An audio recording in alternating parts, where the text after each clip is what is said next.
ผนกศึกษาธิการและกีฬานครหลวงวิจันทร์จัดพิธีเฉลิมฉลองวันเด็กน้อยสากลและวันปลูกต้นไม้แห่งชาติภายใต้คำขวัญสร้างความเข้มแข็งให้เด็กทุกคนสิทธิเท่าเทียมกันอนาคตที่ปลอดภัยพิธีจัดขึ้นในวันที่ 30 พฤษภาคม 2025 ที่แผนกดังกล่าวโดยการเข้าร่วมของทานถนอม ธรรมทอง ประธานแนวร้าวสร้างชาตินครหลวงวิจันทร์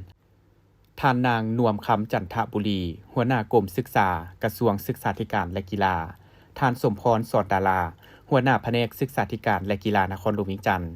มีหัวหน้าห้องหัวหน้าแผนกหัวหน้าห้องหัวหน้าห้องการทัวร์นครหลวงวิจันทร์พร้อมด้วยครูอาจารย์พ่อแม่ผู้ปกครองและนักเรียนเข้าร่วม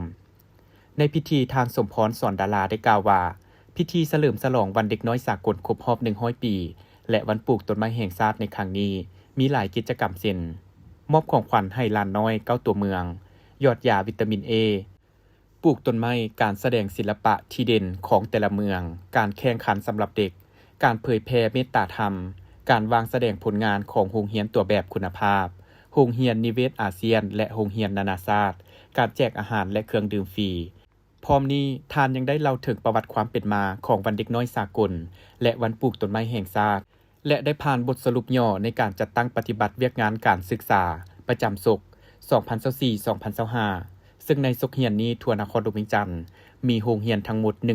1,165 แห่งเพิ่มขึ้น24แห่งมีนักเรียนทั้งหมด 213,096 คน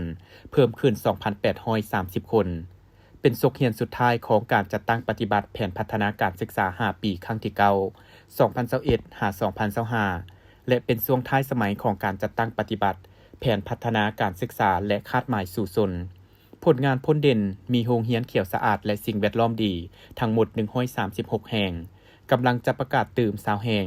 มีโรงเรียนที่ได้รับรางวัลนิเวศอาเซียน8แห่งรัฐ4แห่งเอกชน4แห่งมีโรงเรียนตัวแบบคุณภาพทั้งหมด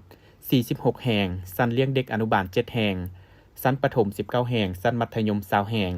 พร้อมนี้ยังได้ส่งน้องนักเรียนเข้าสอบเสิ่งนักเรียนเก่งระดับชาติทั้งหมด16น้องหญิง7น้องจากโรงเรียนภาครัฐ9น้องหญิง3น้องและโรงเรียนภาคเอกชน7น้องหญิง4น้องขั้นม.4 จำนวน8น้องหญิง5น้องขั้นม.7 จำนวน8น้องหญิง2น้องในนี้สามารถญาติได้เหรียญคำ7น้องได้เข้าร่วมการแข่งขันงานมหกรรมกีฬามัธยมศึกษาทั่วประเทศครั้งที่7ที่แขวงสารวัน2024สามารถญาติได้26เหรียญคำในตอนท้ายของพิธีคณะประธานก็ได้ยอดยาวิตามิน A และแจกอาหารว่างแก่เด็กน้อยพร้อมทั้งปลูกต้นไม้ร่วมกับสาวหนุ่มเยาวชนและชมเชยผลงานของนักเรียนตัวแบบคุณภาพโรงเรียนนิเวศอาเซียนและโรงเรียนนานาชาติอีกด้วย